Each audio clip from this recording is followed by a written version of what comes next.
जय श्री गोरक्ष। प्रिय श्रोताओ, आप सुन रहे हैं स्कंद पुराण और आज आप सुनेंगे स्कंद पुराण का भाग 44 तथा महेश्वर खंड में कुमारी का खंड का भाग 43।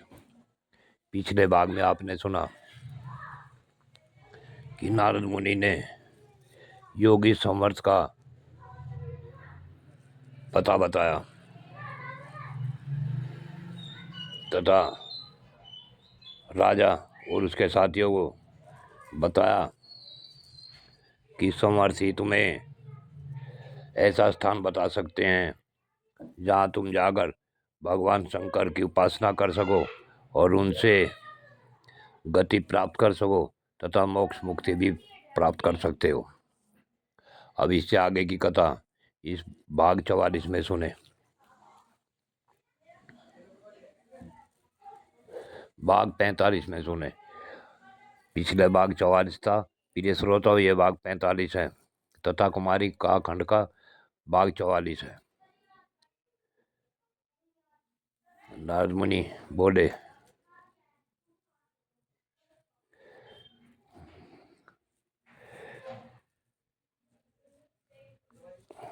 महर्षि समर्थ ने तब उन राजा और उसके साथियों से कहा कि राजा मरुत यज्ञ की सिद्धि के लिए चेष्टा कर रहे हैं, परंतु कुछ कारणवश देवताओं के आचार्य तथा मेरे पिता ने उनको त्याग दिया है।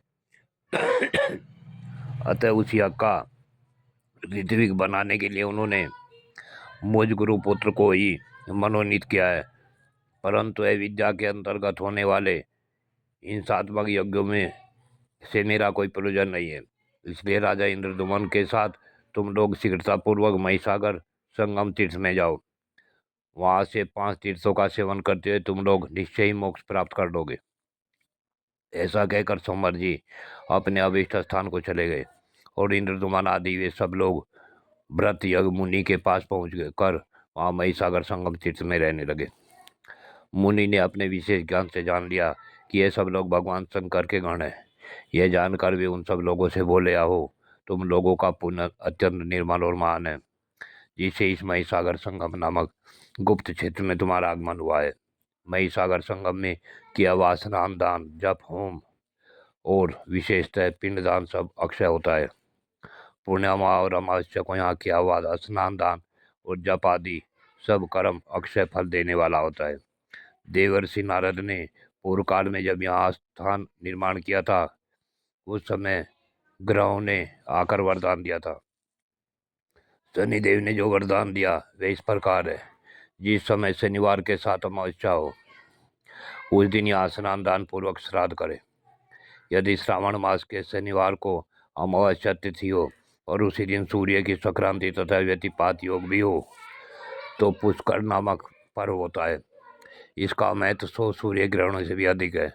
उक्त सब योगों का संबंध यदि किसी प्रकार उपलब्ध हो जाए तो उस दिन लोहे की शनि की मूर्ति का और सोने की सूर्य प्रतिमा का महिसागर संगम में विधि पूर्वक पूजन करना चाहिए।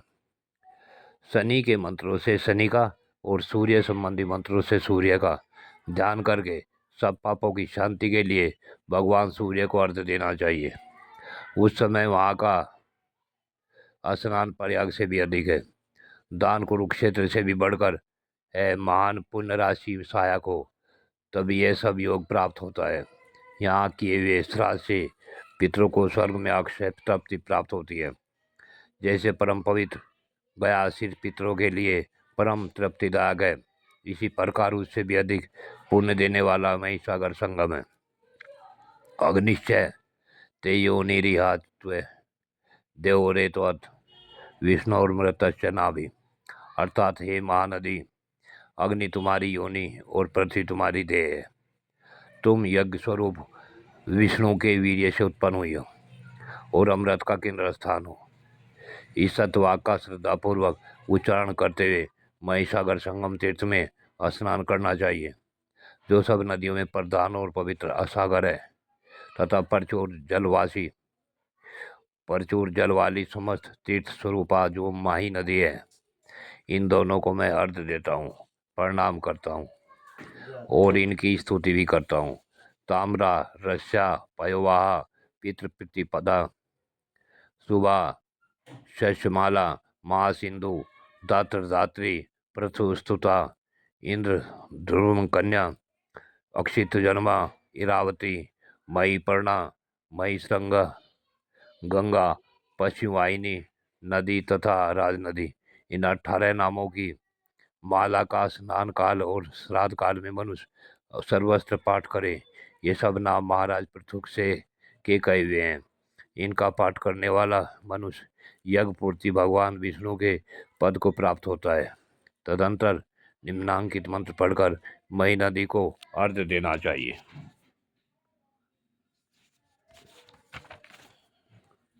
प्रिय श्रोताओ, उस मंत्र का अर्थ है कि हे देवी, तू इस पृथ्वी की दुग्ध है, परमानंद की राशि है, संपूर्ण विश्व को मोहने वाली है तथा समस्त सरिताओं की महारानी के रूप में प्रकट हुई है।